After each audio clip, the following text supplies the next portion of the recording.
My name is Nick Lampkin. I'm an organic farming policy researcher based in the UK, but also at the Tunen Institute in Germany, and I'll be responsible for moderating the workshop today, the webinar. Thank you for joining. A number of you have managed to make it.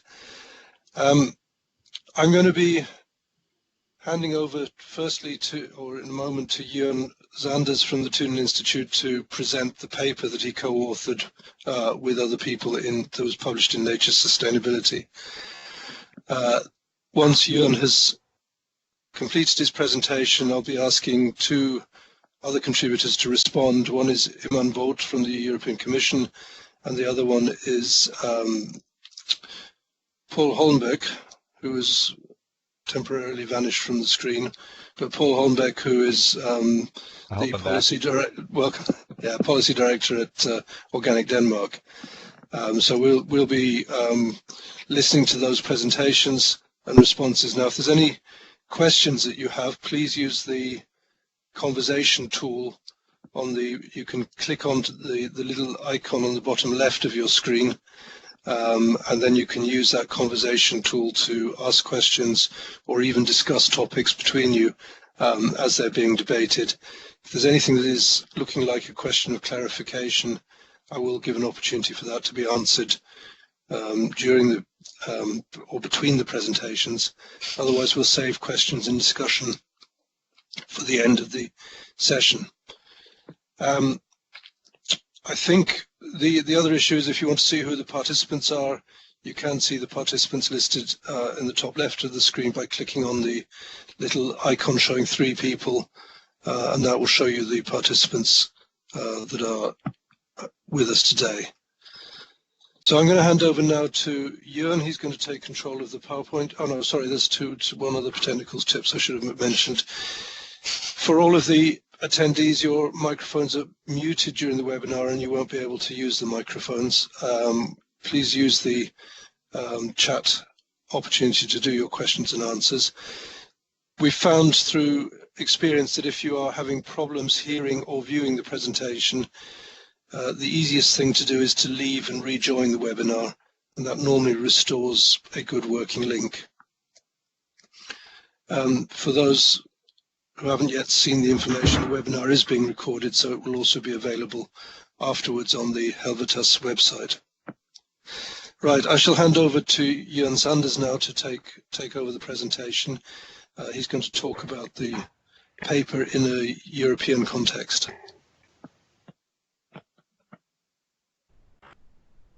Nick, can you confirm that Paul Holmbeck is on? Yeah, I've got Paul Holmbeck there, and he seems to be available. We'll mute you now, and I'll mute myself as well. Okay.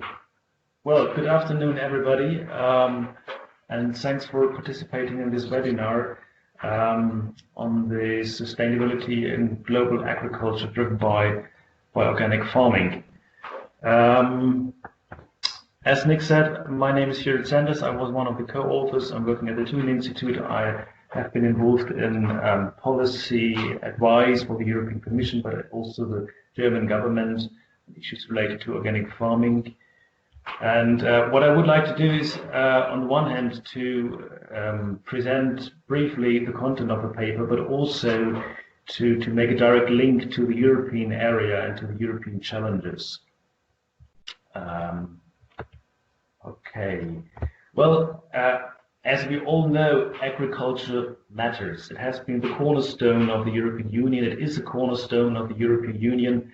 And the importance of agriculture is also reflected in the 9 CAP goals of the coming CAP reform, and also the challenges we are facing.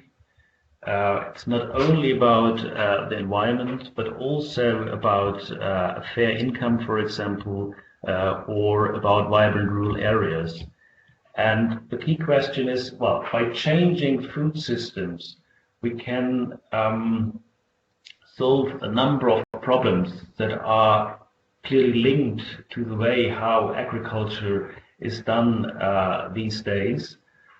And so the key question is, what kind of farming system is the right one, and what kind of policy framework is needed to transform agriculture so that agriculture is becoming more sustainable, and finally also so that agriculture in Europe could contribute to the sustainable development goals.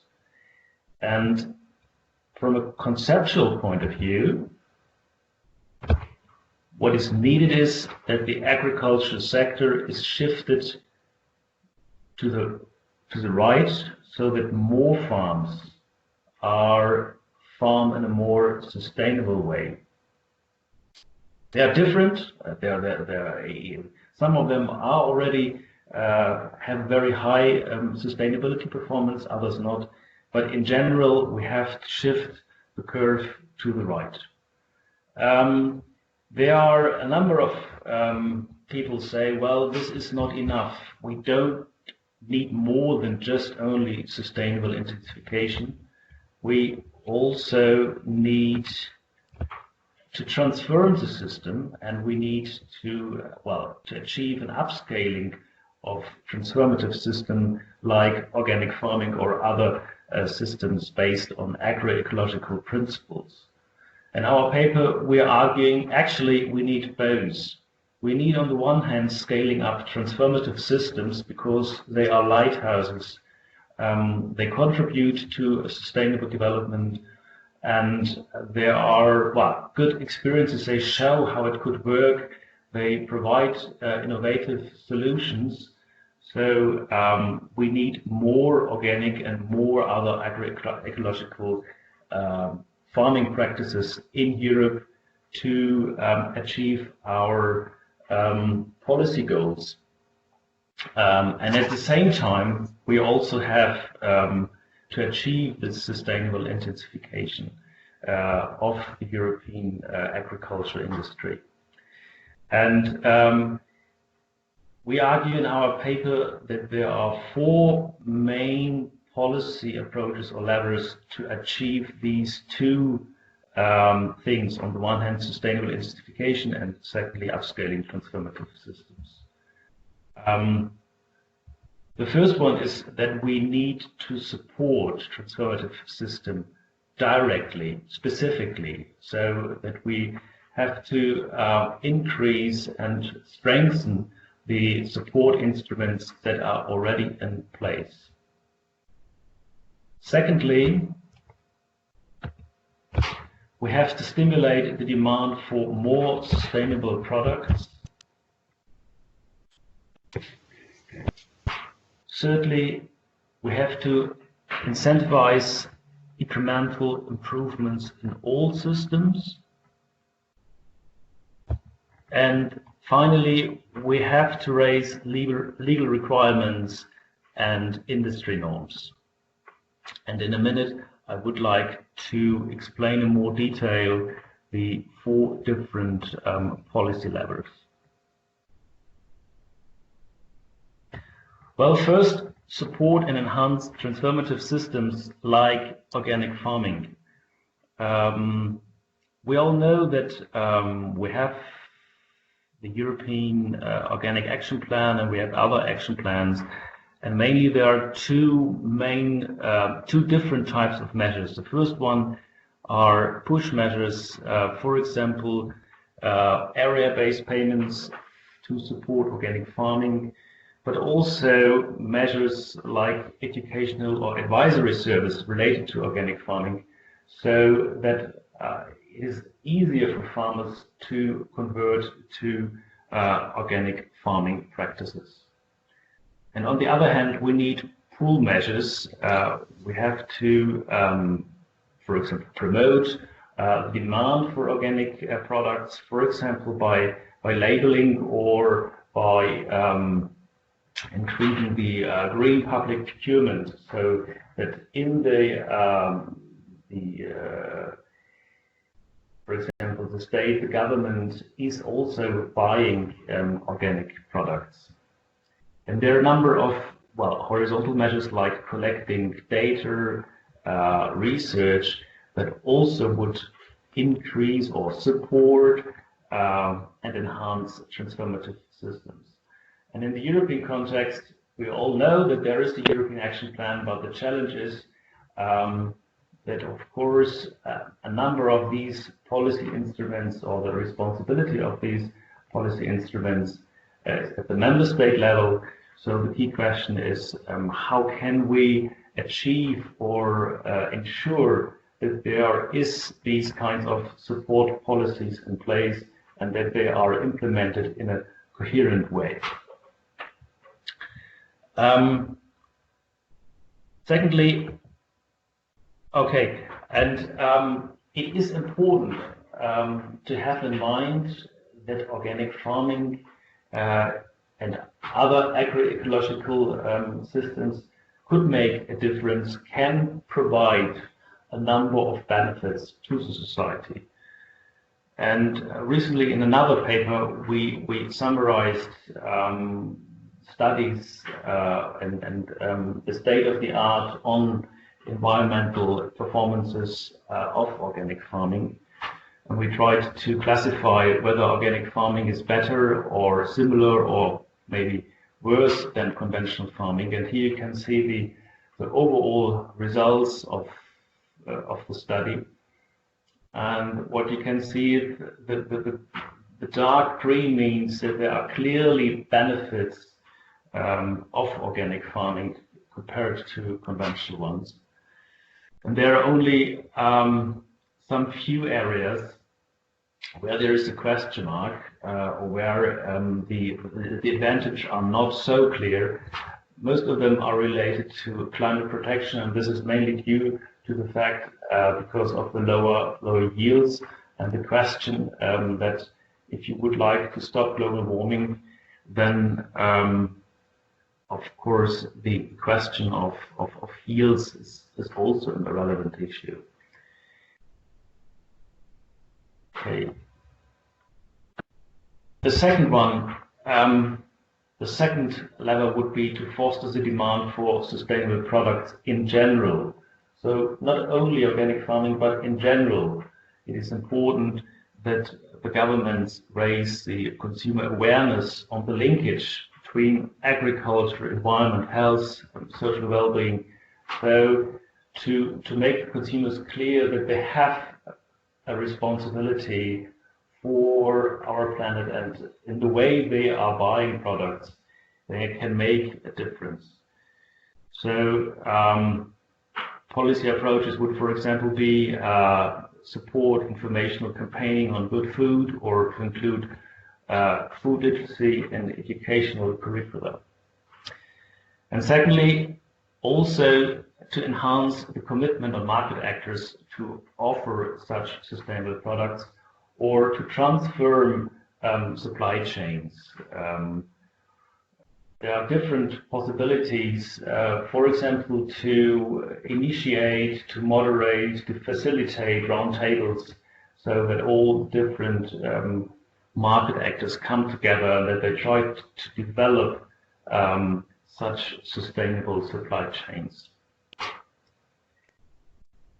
Thirdly, is to incentivize improvements of mainstream systems. So if farmers are providing public benefits, public goods, it is clear that there should also be a financial interest and benefits. For example, because payments for ecosystem services are provided, or alternative, that they have to pay taxes, for example, on harmful pesticides. Otherwise, there is not a level playing field. Otherwise, from an economic point of view, there are more incentives for farmers to intensify their production, because they can make more money out of it, and this certainly would ignore the problems that are related to intensive agricultural production systems.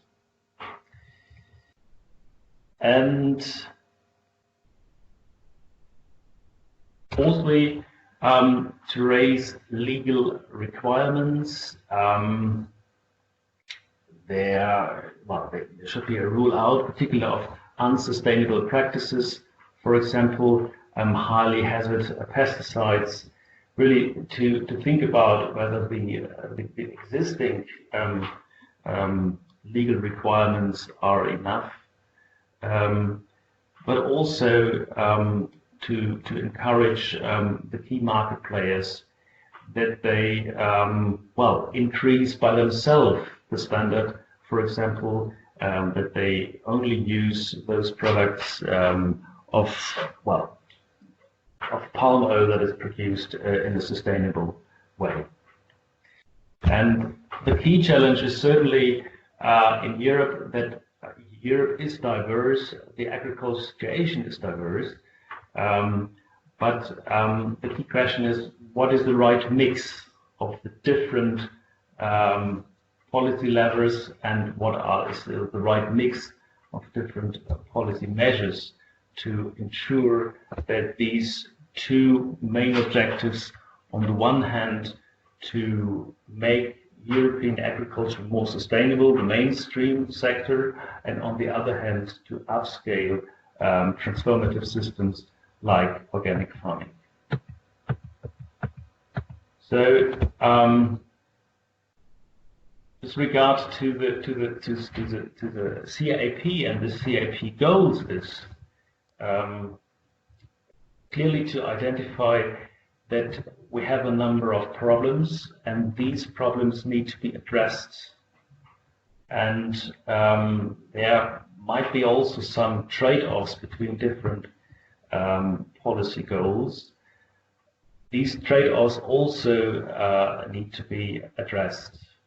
And the relevance of the, for example, environmental problems should also be reflected in the policy targets of a certain country or a certain member state. And the key challenge is that this will really happen. And then in a second step, it's also clear in relation to the policy targets and the relevance of the problems, also the allocation of financial means should also reflect the problems and the relevance. And the CAP is not just only about distributing money, it is of course also the question, what is regulative law? And here it is important that we achieve a constant revising and strengthening, whether the existing regulated law is enough or whether we should, have to go a step further to make the agricultural sector more sustainable. And finally, this would be my last statement, that it's important to recognize the importance and the role of transformative systems like organic farming in this setting, by developing more sustainable options, by changing consumer demand, or by just inspiring or innovative the mainstream system. Thank you. I would hand it over to Nick.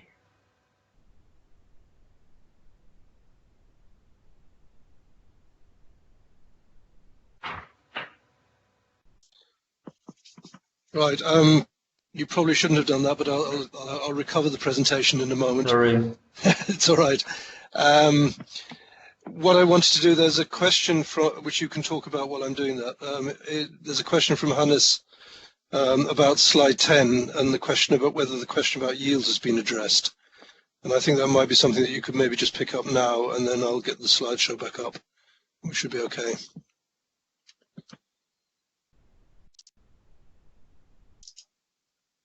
Well, in our study, we analyzed those scientific studies that are available. And interestingly, most of the studies refer to the environmental performance in relation to the area. For example, the number of butterflies in a certain habitat, or the amount of nitrogen that is run off in relation to 1 hectare. There are only very few studies where the environmental performance and the yield is measured in one study.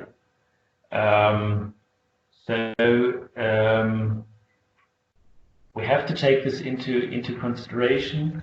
There is, however, one key problem. If we, well, there are a number of key problems relate environmental performance to the yield.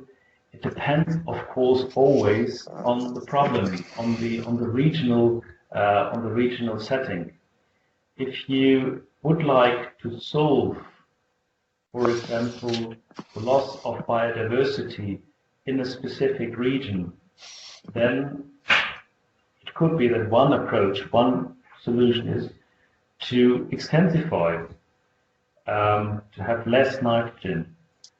Otherwise, you wouldn't really enhance the biodiversity in a certain region. And from that point of view, the relevance of the yield in this region is relative. It depends on the specific circumstances. Okay, thanks, Ewan. I'm going to move on to the responses from our two guests. If I can get through the slides to get to that. So our first guest is Iman Boat, who's from the European Commission, DG Agri. He's been very much involved with the proposals for the new CAP that is going through the process of finalization and implementation at the moment. I think he's prepared a couple of slides on the CAP, which I'll show in a moment. But we're hoping that both of our expert guests will talk about both the issue of to what extent these approaches, including support for systems like organic farming, are reflected in the new CAP proposal, and what are the limitations or barriers to implementing the different approaches in the EU or nationally, and how might they be overcome. So over to you, Iman. I think you have been unmuted, so you will be able to take over. Okay, thanks very much, and thanks for the invitation to be here. I'll start with I always like to start with this picture of a fish when talking about agriculture. It is a flounder in English. I don't know what it is in German, but it is a bizarre fish. Lives on the bottom of the sea, completely flat. And if you look carefully, you will see that its spine is a bit strangely placed on the body of the fish, and that in fact the eyes are very odd as well. Through evolution, its eyes have moved and are in fact on both eyes are now on the same side of the face. If it was a human, it would have both eyes on the right hand side of the face. And it's a ridiculous fish. It looks ugly, strange, but it's very efficient. It fulfills a clear function in its habitat, and I would argue that the common agricultural policy is exactly like this fish. It has moved, it has developed over time. Initially, it was mainly supply management to remarkable success, because we have plenty of food now. But then gradually new objectives started to come in, and this is a process that is continuing. So we have now food is taken for granted. It's plenty of it on European markets, and we just think yes, food is always there. Where we have concerns is on biodiversity, on climate, on health issues. And you will see that the CAP is constantly changing. Also, when you think about the current CAP reform proposals, this is exactly what we're doing. We have proposed 9 specific objectives.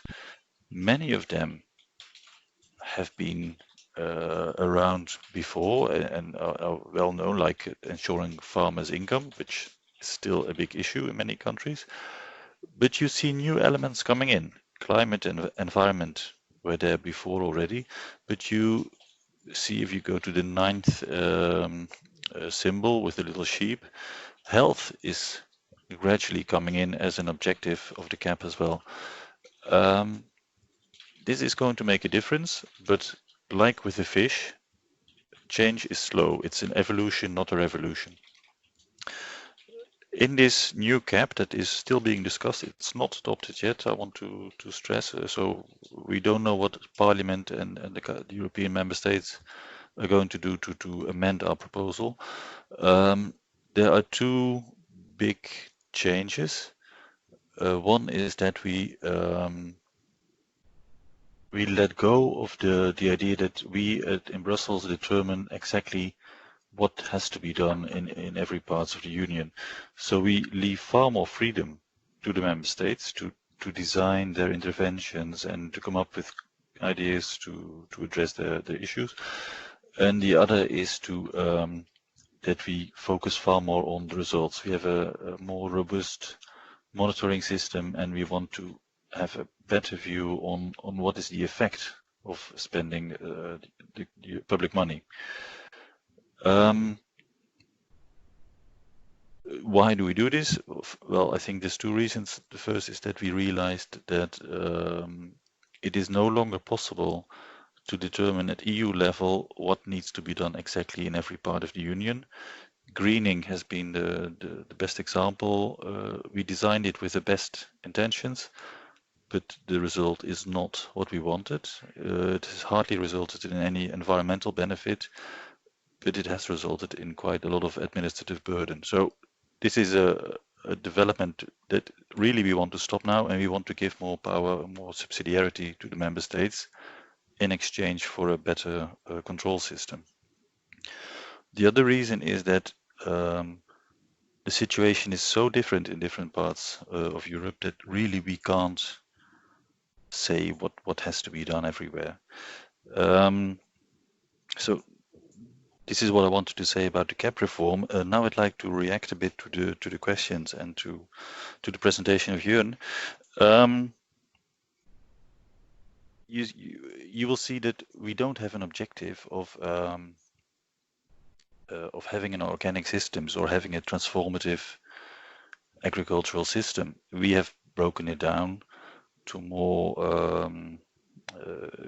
to levels, objectives on climate, on biodiversity, etc. So where does organic fit in? And do we want to stimulate one type of agriculture over another? The answer is clearly no. No, for us, this is completely dependent on the situation. When I think about a country like Austria, where you have organic farming massively being implemented, I'm not sure you need to stimulate organic farming there a lot. When I think about my own country, the Netherlands, where you have very few organic farmers, perhaps there it makes sense. It depends on the specific situation in the country to see whether it makes sense to stimulate one thing or another. When you argue that, to give a clear answer to the first question, yes, member states can design whatever interventions in their new CAP strategic plans. That's the instrument we use to implement the CAP, as long as they are likely to deliver on the specific objectives I just showed. When you think about stimulating demand for a certain number of products, organic products, for instance, I'm not convinced at all that this is the right thing to do at the moment, because demand is growing faster than supply can follow at the moment. You know that in the EU we are simply not able to give answer to all this demand for organic food. So I clearly don't think this is the right thing to do. The last thing I wanted to say on the presentation of Jörn is that you rightly pointed out that we can raise legal requirements for farmers, and this will make it more sustainable. The problem is a bit that if you do so, the economic sustainability of farming comes under pressure quite quickly. This is, for instance, a thing we are discussing internally now when talking about new breeding techniques. You know that new breeding techniques fall under the GMO legislation, which in practice means that it will not really be used in the EU as long as the current system stays in place. However, in the rest of the world, everybody's going to use these techniques, and this will have a substantial effect on prices. So what does that mean for our farmers? These are things we are discussing internally, because we know we are responsible for all parts of sustainability. We as a society need to have a completely sustainable food system, and I think there are some questions there and some things to do. I'd like to keep it at this for the moment, but I'm happy to engage in the debate later on. Okay, thank you, Iman.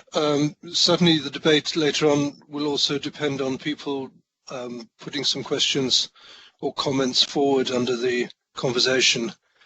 So please do that while we turn now to our next speaker, who is Paul Holmbeck, as Policy Director of Organic Denmark, a country which has a very strong reputation for good organic policies, which I hope you will also comment on in a few moments. Paul, I'm going to hand over to you, and I didn't mean to do that, to respond to the presentation.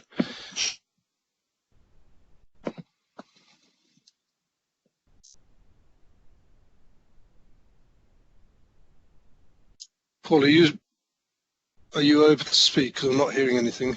Can you hear me? Yes, I can hear you now. Okay, great. Yeah, thank you. Briefly, the article Sustainability in Global Agriculture and the presentation from Jörn is a very strong analysis of how we can use policy and sector development to drive sustainable transformation. I see it almost as a blueprint. I say almost. I have a few comments.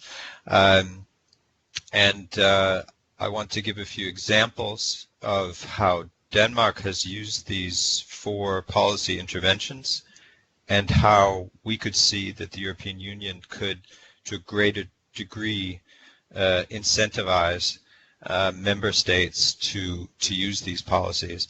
And I hope, I appreciated Iman's presentation and the 9 goals. It almost is looking like the United Nations sustainability goals, which is very positive. But I hope that the transformation of agricultural policy does not have evolutionary change as the benchmark for the pace of that change.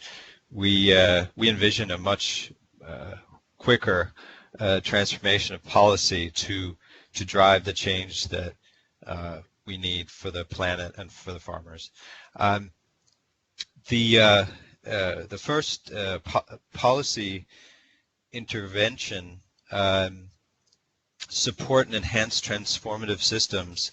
I agree. The experience in Denmark is also that supporting and enhancing organic farming as a transformative system has had enormous importance in engaging consumers in exactly that thinking that Iman is talking about, that we want in general, and that Jörn has put a great deal of focus on. But the reason to focus on organic farming is that this is a well-defined group.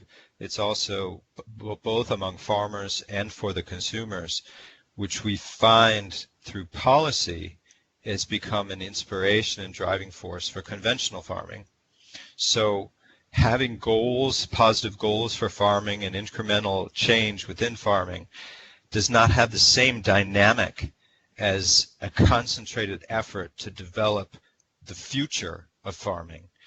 That inspires farmers and inspires and motivates in the market. So what we've done in Denmark in terms of enhancing transformative systems, investments in innovation, in research. We could also see more investment in organic research from the European level as a positive thing. Investments in market development, sector development, education of farmers. All of that is a way of developing an alternative, strong alternative force in agriculture which can inspire other agriculture. And one other thing we've done in Denmark is embedding organic policy in other policy areas, climate, water quality, biodiversity, so that organic farming becomes a tool in those policy areas.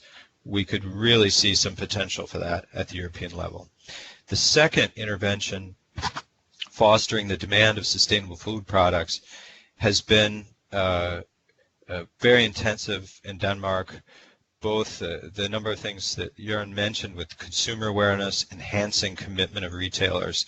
The investments from the public side have not been huge, but they've given our sector a capacity to work strategically with retailers, making them and caterers, making them into a force for change by making organic, sustainable products more visible and communicating much better. So we have we become a catalyst for what's actually happening in the market. The third, incentivizing improvements in mainstream systems, is probably where the real game changers are from the European level. We do in Denmark have pesticide fees, which do finance, actually, indirectly, much of our development activities in organics, interestingly enough. But at the European level, these improvements, motivating improvement in the mainstream systems through Jørgen has pointed to the need to change the caps so that it's more public goods which are being supported. We believe this needs to be very bold. 50% of eco-schemes should go directly from 2021 to farmers' efforts for climate and nature. This will change agriculture overnight. The greening, as Iman mentioned, greening policies have not made a great change. This would make a great change. We also have we have an election going on here, as everyone else does for the European Parliament. We've just polled our candidates for the European Parliament regarding if the European Union could allow member states to differentiate VAT based on whether products are certified by some scheme in the European Union. It could be the EU flour for green products, could be the organic products. This would also be a game changer. And a smaller but important thing, Denmark is promoting whole area support models where farmers are not penalized if they allow nature to have a greater part of their farm. As it is today, they would lose their support. We just think the whole area that the farmer has should receive the same support, even if they let nature advance. And the last thing regarding incentivizing, we believe in full cost accounting. One model that we are working on now in Denmark, together with the main conventional farm organization and the ministries for environment, food, and climate, is a new model for climate accounting on the individual farm. And this could be a regulatory tool that rewarded farmers who are doing a great deal to reduce their climate impacts and adding costs to farmers that are not doing anything. And the last one, raising legal requirements and industry norms. I totally agree, raising industry norms generally in agriculture is very important. But we have to remember the organic sector also. The tempo, the process for developing the organic standards has gone much too slow.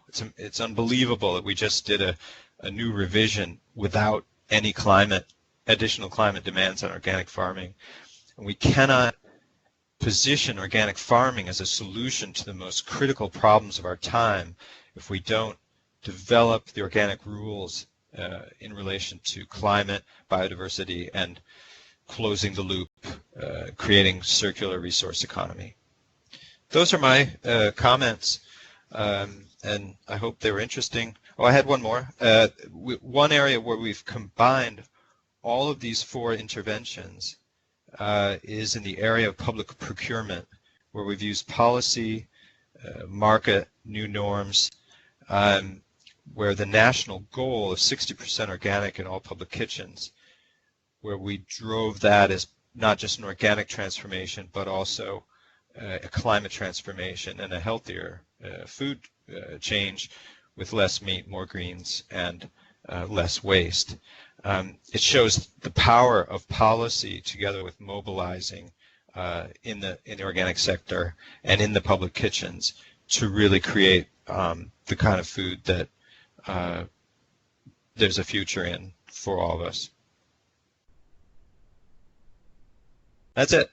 Okay, thank you, Paul. And we now go to the discussion. So don't take this "thank you for participating" slide as a time to go slide.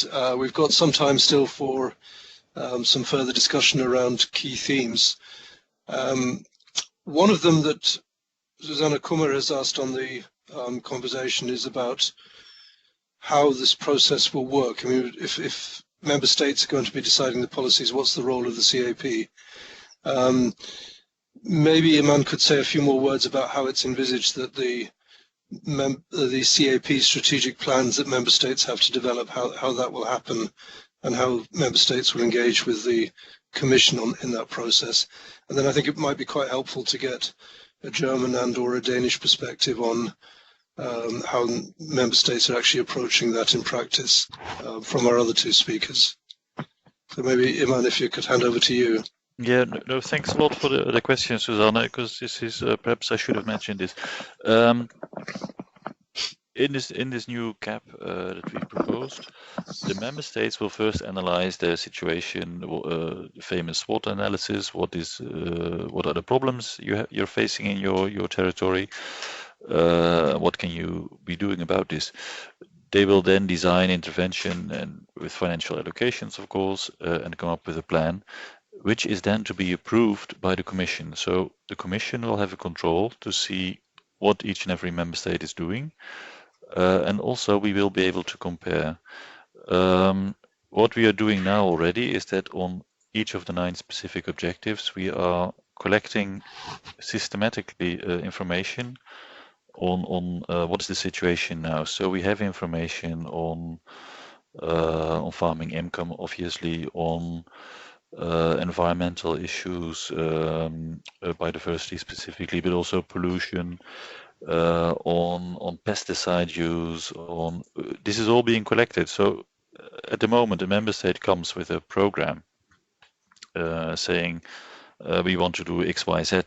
We will then compare this with the information we have about that country to see whether they address the most obvious problems, and if not, then there's going to be a tough discussion. And we collect this information systematically in exactly the same way for all member states. This is how we think we will be able to steer the entire EU policy in a coherent manner, so that you do address the issues that are relevant for a European level. And in this respect, so the Commission is involved later on by having a control on how what plans are being proposed by the member states and what plans are being adopted. In this context, I was struck by a remark from Paul. Paul, you said you advocated a 50% of the allocation going to eco schemes or in the future. This, of course, goes a bit against this idea of having a response to needs. So first, member states finds out what are my problems, and then you allocate funds to address the most pressing problems. If we start allocating money beforehand at European level, and you have to spend so much money on objective X and so much money on objective Y, that is not necessarily the most coherent way to addressing things. On the other hand, because this is a reflection we had internally, it does give you a certain safeguard that you know that, yes, some of the problems are addressed because we force member states to spend money on it. So if you look into our proposal, you will see that there are traces of both ways of thinking still in the proposal. But 50% of an eco scheme obligatory, I think, might be a bit difficult. Yeah, that's it. Okay, thank you, Iman. Paul, obviously there's a question to you which I raised earlier about how the member state is approaching dealing with this new situation that the Commission has presented. But clearly there's a direct question as well from Iman about how this 50% eco-schemes role might be realized. So over to you. I guess for us the main question is how are the goals, the 9 goals for the CAP, reflected in the European Union's and the Commission's relation to the member states in developing their programs. When we say 50%, we see that as a start. And I think it would be difficult to find evidence that there are member states that do not have such extraordinary climate or obligations that they have themselves signed on to, and where the European Union has specific goals for the non-quota sectors. I can't imagine that we would be, at any member state would be in a situation where they would not have a use for those funds to drive the climate transformation of agriculture. So while there would be wide possibilities for the member states in how they achieve those climate goals, we think that setting a true direction in transformation for agriculture, that it's in a way it's about time that there came some strong steps, large steps. It's not time for small steps, it's time for larger steps in the direction of sustainable agriculture. And you can still, at the national level, if you look at, I mean, our approach to farm transformation is also that the farmer has a required goal for reducing their climate impacts, but within that goal they choose themselves which actions. Are they planting more trees? Are they changing their crop rotation? What are they doing? That they have the freedom but also the responsibility to reach their goals. And I think the same approach to the member states is the way to go. So in terms of how the EU process is going to go, I hope that there will be a much more engaged role from the European Union side that also will thereby promote that there's much less business as usual from the member states. There's a lag in transformational policy in relation to the global goals and challenges that we have. Okay, thank you, Paul. Jörn, what about the German situation? And I also see a question from Frank about sort of interventions that might help accelerate change that might be worth taking forward. Well, officially in Germany we do not have a clear position. This is mainly due to the fact that on the one hand we have the Agriculture Ministry and we have the Environmental Ministry, and both they have to come together. Also we have federal states, and so from that point of view it's still open, and the ministry and those who are negotiating it are still working on a position. However, what I've heard already, especially from the federal states, is that the policy targets should, of course, also reflect the financial possibilities. And here, many states are, well, concerned that the budget for the second pillar has been decreased, for example. And of course, this should be in line. I mean, if you have ambitious environmental targets, and if you would like to pay farmers for these benefits and for these performances, then of course it is necessary that you have the money for it. And so there is more debate in Germany, or a concern about that there is not so much or not enough money for environmental performances. I just wanted to comment on a statement from Iman that putting pressure or increasing, raising legal requirements is, of course, has an impact on the competitiveness. This is clear.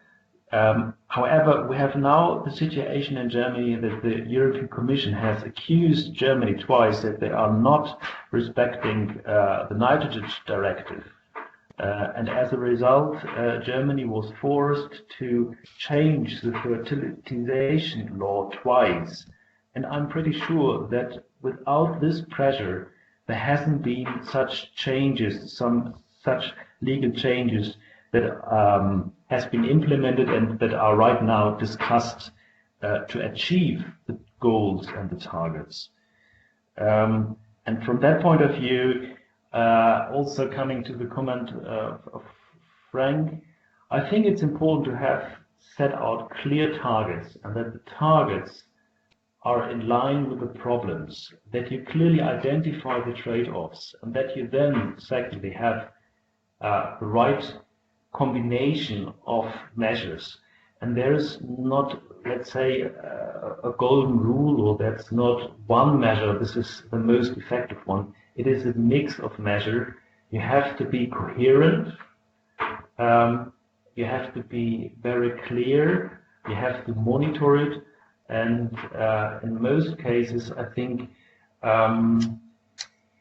changes means always that you have winners and losers. And sometimes, well, we say that you have to be a clear vision on in which way you would like to develop the agricultural sector, and you have to do it stepwise, so that all farmers have the possibility to adapt and to develop their farming strategy towards the framework conditions of the future. And from that point of view, I think referring to the direct payments policy, it would make sense from my point of view to say, okay, the direct payments as we know them today, they are still in place for the next 10 years, but every year we would decrease the amount the farmer receives via direct payments, and every year more money is available to finance specific environmental performances.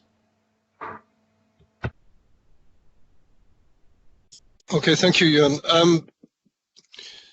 Christopher's raised a question which I was going to also raise in a slightly different way, which is if we're looking at these transformative systems that was highlighted in the sort of policy theme one of Jörn's presentations, these systems are very often delivering on 10 to 15 different public benefits, environmental and social benefits.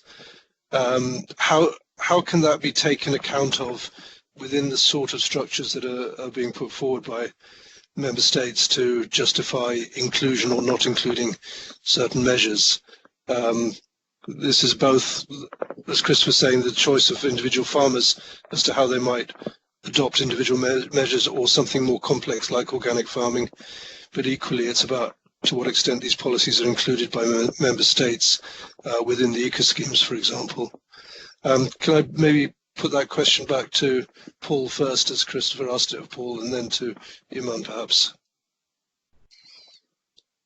Yeah, where I mentioned that farmers have the freedom as to how they approach the goal, that was in relation to the model that we're developing for climate accounting.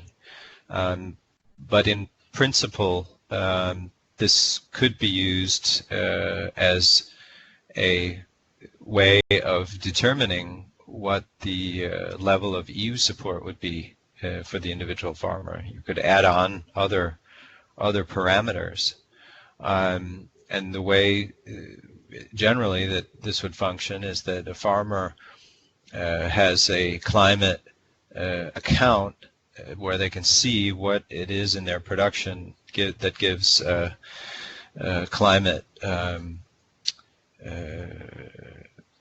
negative climate effect, and then the tool is also built up so that they can also see all of the actions that they can take in order to reduce their climate effect. As an automized system, these are reported, would be reported, which actions they've taken. Are they changing their crop rotation so that they're drawing down more carbon? Are they making changes in their livestock production or in their management of nutrients, which can, release methane or nitrous oxide? So those steps, we know generally what kinds of effects they give, and those would give a certain number of credit in terms of reducing their climate effect. There's various approaches, whether you have a limit where a farmer cannot exceed climate gas releases above a certain level, but mostly what is being talked about here also among researchers is that we have a sliding system where farmers who are not making any changes and have a very negative climate effect are paying,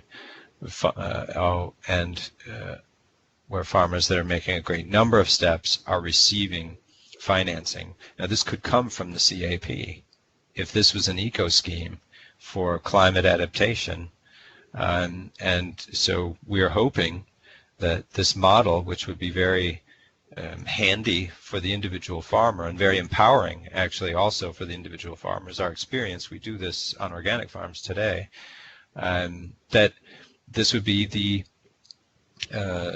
same account could be that which determines what kind of support they're getting from the European Union because they're producing a public good, being a part of solving climate problems, which is really everyone's problem.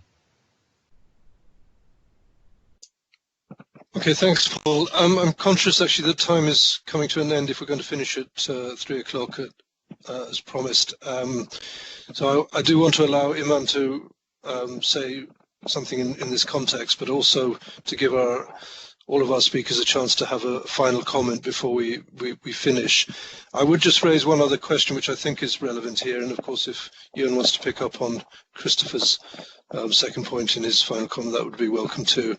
But it seems to me that this climate accounting is one aspect of what might be called a broader sustainability assessment or accounting system. The Commission has proposed a farm sustainability tool focusing initially on nutrient budgeting as a way of addressing another part of the problem.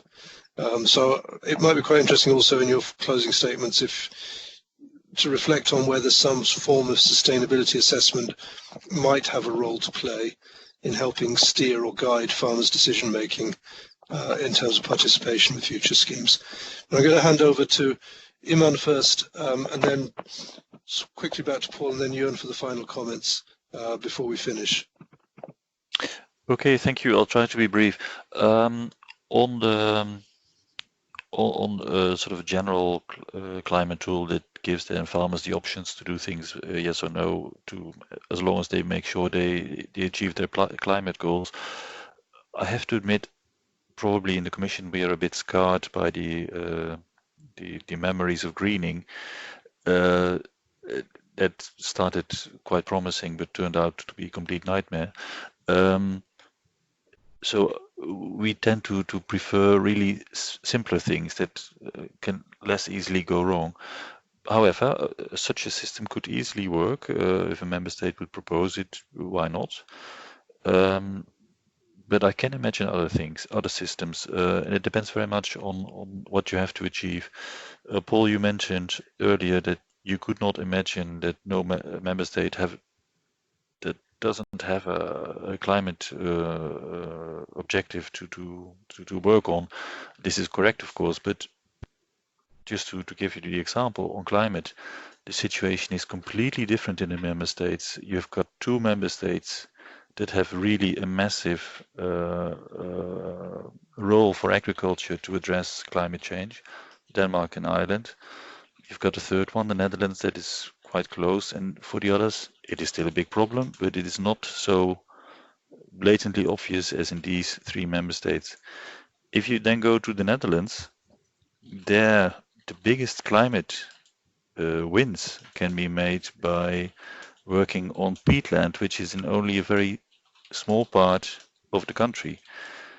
So it's of course up to the Netherlands to see what kind of plan they propose, but I can imagine that they will focus on peatland and not go to a more complex system for all farmers. But that's up to them. On an earlier remark on yes, we should be more transformative and have bigger goals, etc. There, I have to say that we tend to have more faith in evolution than in revolutions. Just the example of that Jörn gave, that 30 years after the introduction of the Nitrates Directive, we still are having trouble in making member states really implement it. And this is obviously because of political resistance and interests that somehow have a way to get their way through, to get their interests taken into account. So it is not so, quite often it is more effective to take small steps to go forward than to announce big visions that are not being followed up. I'll leave it there. Okay, thank you, Iman. That's great. Paul, closing comment from you, and then I'll go to Jan. Yeah, I sympathize with some of the experiences with the CAP earlier, and with the political situation. There are enormous vested interests in some aspects of the CAP, but still, every revolution starts somewhere, and we believe that strong goals, but also policies that really set a direction will motivate in the member states. We need to have a constant positive climate feedback within the policy area, both from the EU to the member states and back from the member states again, just as between the member states and the farmers and back again, member states and the market and back again. We have to use those dynamics. Organics is a strong dynamic both in the market and in policy.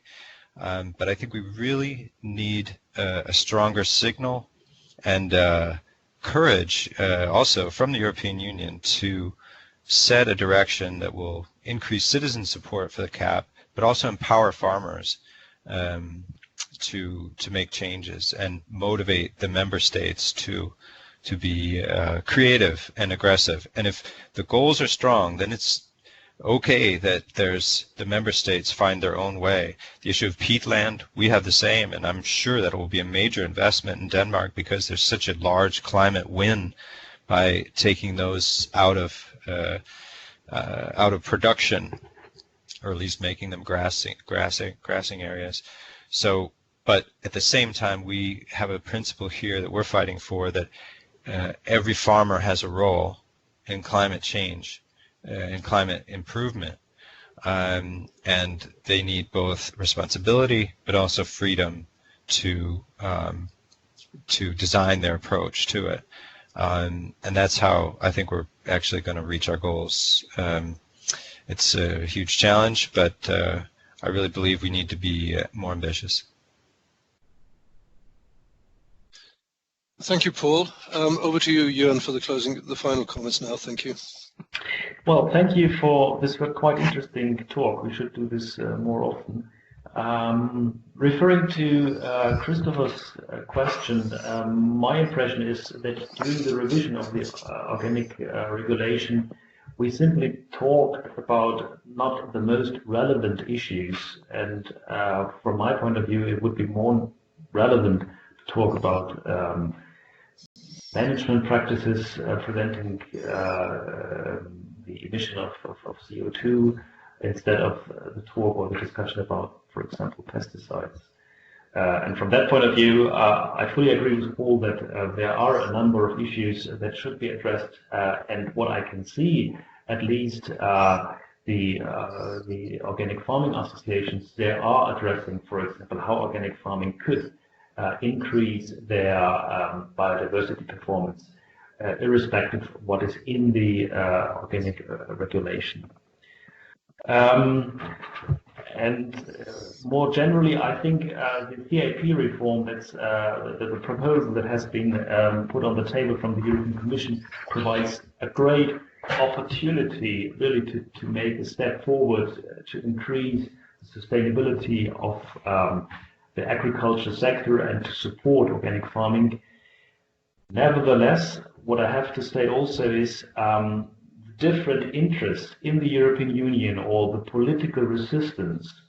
I believe it's still there. So it depends really on the strategic plans developed by the member states, to what extent they are use the new freedom to develop a policy framework that really addresses the problems of agriculture that we have right now, taking into consideration that there are a number of problems, not only environmental ones, also social ones. But at least now with the new targets, we certainly have the possibility to be more transparent, and also then to talk about, okay, what taxpayers get out from their money. Thank you. Thank you, Jörn. Thank you, everybody, for staying with us for the extra 5 minutes. It's obviously, we want to get the discussions going. It's quite hard to stop. So appreciate that you have stayed with us through the presentation. I'd like to thank all the speakers for their contributions today, but also to remind you that the webinar will be available online on the Helvetas website after the event, and also that Jörn Sanders, as one of the authors of the paper, and Frank Eihorn, who's been providing the wonderful technical support today, but is also a co-author of the paper, in fact the lead author, that I'm sure they're both open to having further conversations about the work after this event. Thank you all for your participation, and I wish you the best for the rest of the day. Goodbye.